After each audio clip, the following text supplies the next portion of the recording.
বৌমা চা। Thank you, কিন্তু আমার না খুব অস্বস্তি হচ্ছে বাবা। আমি বসে বসে খাচ্ছি আর আপনি চা করে আনছেন। অস্বস্তির কি আছে? হ্যাঁ, আমি পুরুষ মানুষ বলে। আচ্ছা, বৌমা যদি প্রতিদিন শ্বশুরকে চা করে খাওয়াতে পারে, তো শ্বশুর আবার বৌমাকে খাওয়ালে তার অস্বস্তির কি আছে? না না, সেটা না, আমার তো এটা অনেকটা সেরেই গেছে, দেখুন শুকিয়ে যাচ্ছে, আমি তো করে নিতে পারি বাবা। ঠিক আছে ঠিক আছে, আমার যদি শরীর খারাপ হয় তুমি তো বাজার করো নাকি?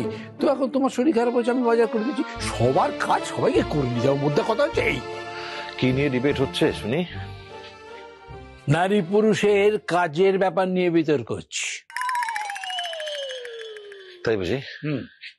তুমি আবার বাজার করে আনলে নাকি? কেন না করা কি আছে? বাজারে সব পেয়েছিস? সব পেয়ে গেছি। ভেরি গুড, তুই বস, আমি একটু চা নিয়ে আসছি। ও হ্যাঁ বাবা, শুধু চিচিঙ্গা পাইনি। বাবা আমার না কিরকম একটা অদ্ভুত লাগছে, তোমরা সব পাল্টে গেছো। কেন বারবার একই কথা বলছো? হাতে ব্যথা কেমন আছে এখন সেটা বলো। আগের থেকে অনেকটা বেটার। তুমি তাড়াতাড়ি তৈরি হয়ে নিও, আমাকে একবার ডাক্তারের কাছে নিয়ে গিয়ে চেক আপ করে আমি বেরোবো। যাচ্ছি। দেখুন SIT বেঙ্গল প্রতি সোম থেকে শনি রাত 8:30টায় শুধুমাত্র জি বাংলা সোনারে।